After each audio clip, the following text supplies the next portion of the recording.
नमस्कार, good news Bharat के YouTube channel में आप सभी दर्शकों का स्वागत है। मैं हूं संजीव कुमार शर्मा और आइए देखते हैं आजमगढ़ की कुछ खबरें फटाफट अंदाज में।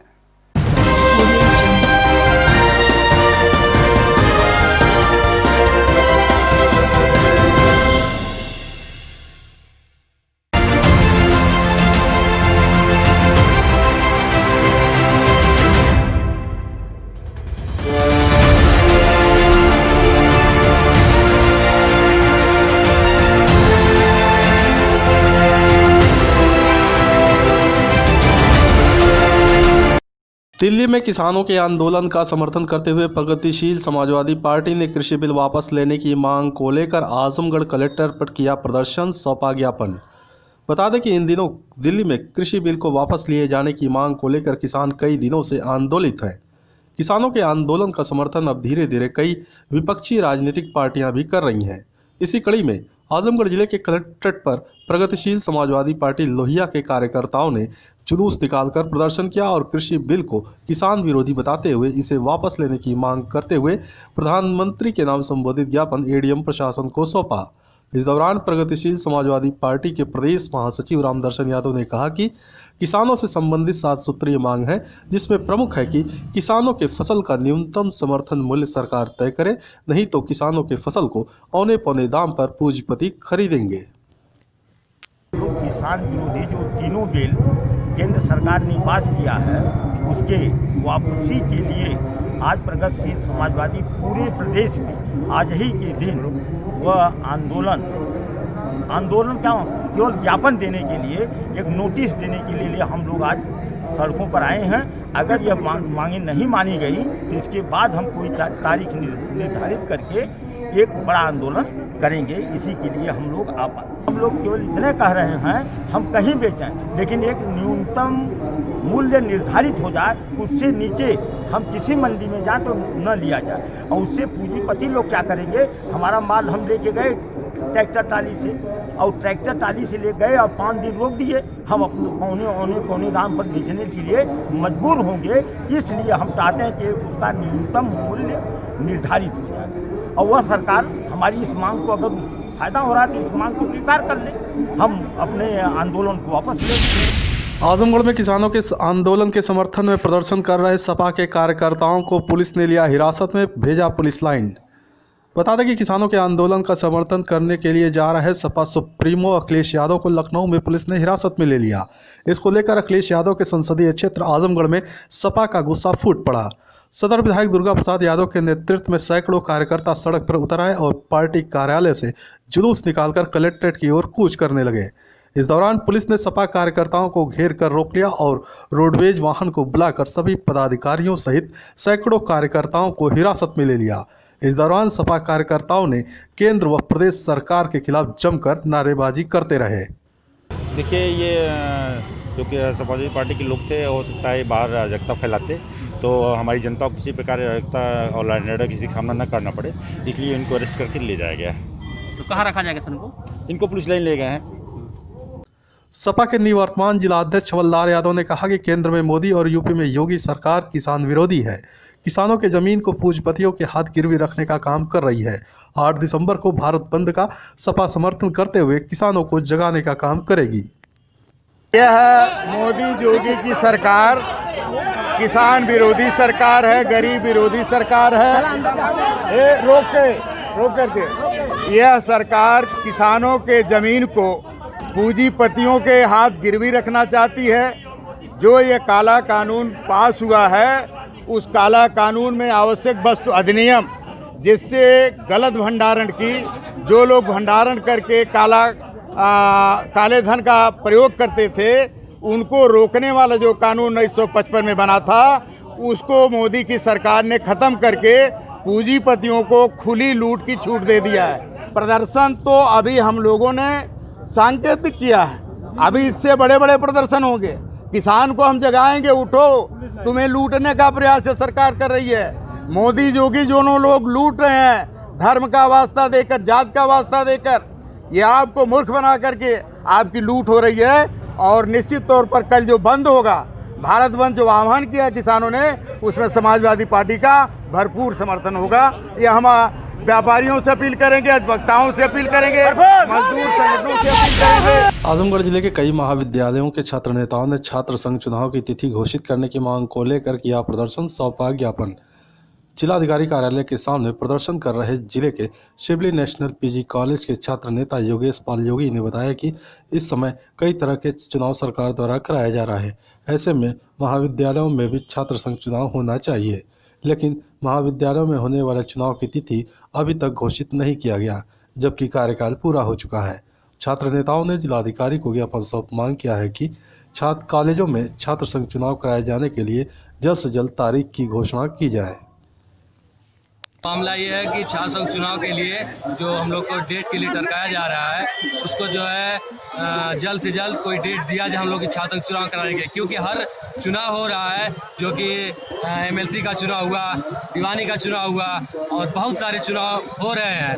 उसके देखते हुए हम लोग का छात्र संघ का चुनाव भी कराया जाना होना निश्चित करा दे, क्योंकि जो है छात्रों के बातों को जो है छात्रों की बातों को दबाया जा रहा है। आजमगढ़ जिले के तहबरपुर थाने की पुलिस ने हल्की मुठभेड़ के बाद टॉप 10 अपराधी व शातिर लुटेरे को किया गिरफ्तार, असलहा व कारतूस पुलिस ने किया बरामद।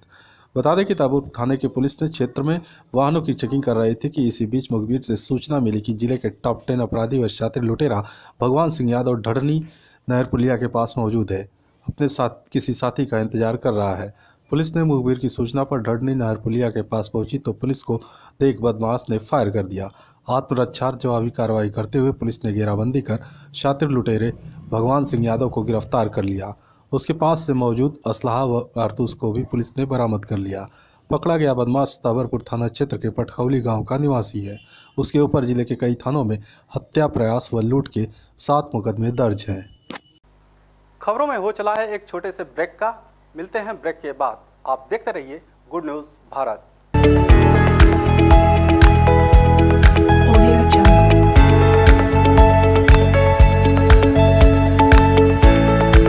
ब्रेक के बाद एक बार फिर आपका स्वागत है और आइए देखते हैं आजमगढ़ की कुछ खबरें फटाफट अंदाज में।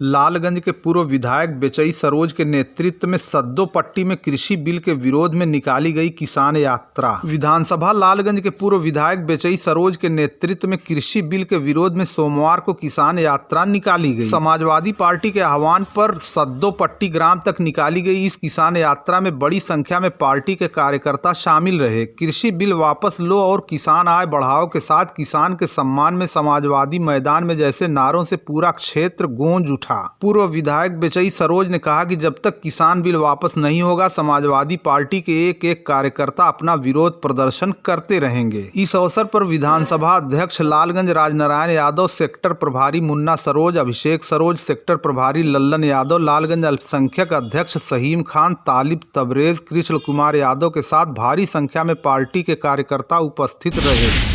देवगांव और लालगंज में बैंकों के एटीएम में पैसे हुए नदारद, लगन में लोगों को हो रही है भारी परेशानी। इस समय शादी विवाह का सीजन पूरी तरह जोरों पर है। ऐसे समय में लोगों को पैसों की सख्त जरूरत के बीच लालगंज और देवगांव क्षेत्र के बैंकों के एटीएम से पैसे पूरी तरह नदारद हो गए हैं, जिससे लोगों को भारी परेशानी हो रही है। देवगांव में एसबीआई की शाखा के एटीएम में कई दिनों से कैश नहीं है, तो वहीं यूनियन बैंक के एटीएम का भी यही हाल है। देवगांव में इलाहाबाद बैंक का कोई एटीएम बाजार में है ही नहीं, तो वहीं लालगंज बाजार में स्थित यूनियन बैंक का एटीएम बंद देखा गया। ऐसे समय में लोग मजबूरी में दुकानों से अनावश्यक रूप से चार्ज देकर पैसा निकालने को मजबूर हो रहे हैं। बैंकों में अधिक भीड़ और पैसा निकालने में अधिक समय के चलते लोग एटीएम का रुख करते हैं। ऐसे में वहां से लोगों को इस समय निराशा ही हाथ लग रही है। कभी एटीएम बंद तो कभी एटीएम से पैसे नहीं मिलने से लोग काफी परेशान हैं।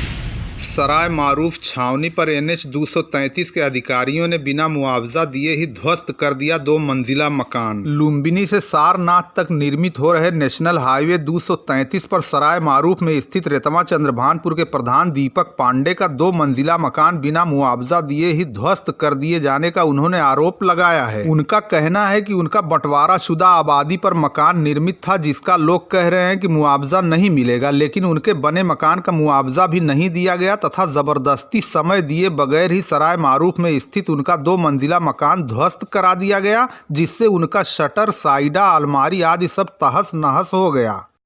मैं दीपक पांडे, पुत्र शिवानंद पांडे, ग्राम रेतवा चंद्रभानपुर ग्राम प्रधान हूँ।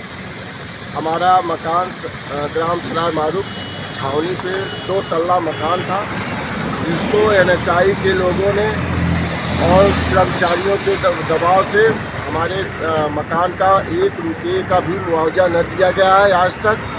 और न हमारा मकान 2 तल्ला मकान था, जो आबादी मकान में बंटवारा शुदा आबादी है ज़मीन, जिसका आबादी का मुआवजा नहीं मिला है और न मिलेगा। लोग ऐसे कहते हैं कि आबादी का नहीं मिला, लेकिन मकान का भी मुआवजा नहीं दिए, जिसको ये लोग हमारा जितना भी क्षति, साइडा, शटर, अलमारी, गेट जो भी था ज़बरदस्ती तोड़ दिए, जो उसमें मलबे में दब के चूर हो गया। 1 रुपये का भी समय नहीं दिए हम लोग को कि अपना सामान को सुरक्षित उठा लिया जाए। आज तक जो भी हमारा क्षति हुआ है, हमारे मकान का जो भी मुआवजा बना है, उसको क्षतिपूर्वक देते हुए मुआवजे के साथ उस पर सूद सहित, ब्याज सहित हमारी धनराशि को दिलाने की कृपा करें। तरमा में हिंदू युवा वाहिनी ने मनाया संविधान शिल्पी का महापरिनिर्वाण और शौर्य दिवस। हिंदू युवा वाहिनी ब्लॉक तरमा के मीडिया प्रभारी अजीत सिंह के आवास तथा कार्यालय पर संविधान शिल्पी डॉक्टर भीमराव अंबेडकर के महापरिनिर्वाण दिवस पर उन्हें श्रद्धा सुमन अर्पित करते हुए शौर्य दिवस भी मनाया गया। तरमा ब्लॉक संगठन महामंत्री राजकुमार शर्मा ने भारतीय इतिहास में आज के दिन को शौर्य दिवस के रूप में मनाए जाने पर विस्तार पूर्वक जानकारी प्रदान की। तरमा ब्लॉक संयोजक ओम प्रकाश शुक्ला ने कहा, आज शौर्य दिवस के साथ संविधान शिल्पी का महापरिनिर्वाण दिवस भी है। उन्होंने कहा, डॉक्टर भीमराव अंबेडकर दबे कुचले लोगों, दलितों तथा शोषितों के मसीहा थे। उन्होंने ही भारतीय संविधान की रूपरेखा तैयार की, जिसकी मिसाल आज पूरे विश्व में दी जाती है, क्योंकि भारतीय संविधान अद्वितीय है। आगंतुकों के प्रति आभार व्यक्त करते हुए तरमा मीडिया ब्लॉक प्रभारी अजीत सिंह और संगठन मंत्री पंकज सिंह ने भी डॉक्टर भीमराव अंबेडकर के व्यक्तित्व और कृतित्व पर प्रकाश डाला। इस अवसर पर तरमा ब्लॉक संयोजक ओम प्रकाश शुक्ला, संगठन महामंत्री राजकुमार शर्मा, मीडिया प्रभारी अजीत सिंह, ब्लॉक मंत्री पंकज सिंह इत्यादि लोग उपस्थित रहे। कार्यक्रम का संचालन ब्लॉक संगठन मंत्री सोनू सिंह ने किया।